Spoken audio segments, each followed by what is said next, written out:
আমি দেখুন আমলার আচার করব, তার জন্যে আমলাগুলোকে সেদ্ধ করে একদম বীজগুলো ছাড়িয়ে নিয়েছি। এখানে আখের গুড় নিয়েছি আমি, আর কড়াইয়ে তেল দিয়েছি। সামান্য একটু গ্রেট করা আদা দেবো, কেননা এটা আচারটা সর্দির মধ্যে খুব খেলে ভালো, ওই জন্যে আপনার এটা দিচ্ছি আদাটা।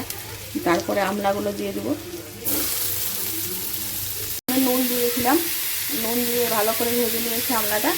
এবার আমি এরপরে গুড়টা দিয়ে দেবো, আখের গুড় দিচ্ছি, শরীরের পক্ষেও ভালো খাওয়া, ওই জন্যে আখের গুড়টাই দিচ্ছি। অ্যালুমিনিয়ামের কড়াইয়ে দেখুন চাপানোর জন্য ভাবছিলাম কালো হয়ে যাচ্ছে মনে হয়, ওই জন্যে আমি স্টিলের দিতে দিলাম। তো এবার আমি গোলমরিচ দিয়ে দিচ্ছি, এর কালারটাই কালো হবে, ঝালের জন্য গোলমরিচ দিচ্ছি। সর্দি কাশিতে গোলমরিচ ভালো কাজ করে।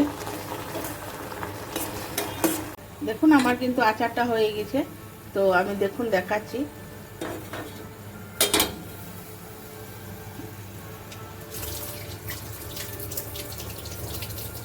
দেখুন সুতো কাটছে, তার মানে আচারটা আমার হয়ে গেছে। এবার আমি নামিয়ে নেব। এর মধ্যে আমি ভাজা গুঁড়ো দিয়ে দেবো, জিরে, মৌরি, মেথি, জোয়ান দিয়ে গুঁড়ো করা আছে ভেজে হালকা করে, ওইটা আমি এইটার মধ্যে দেব।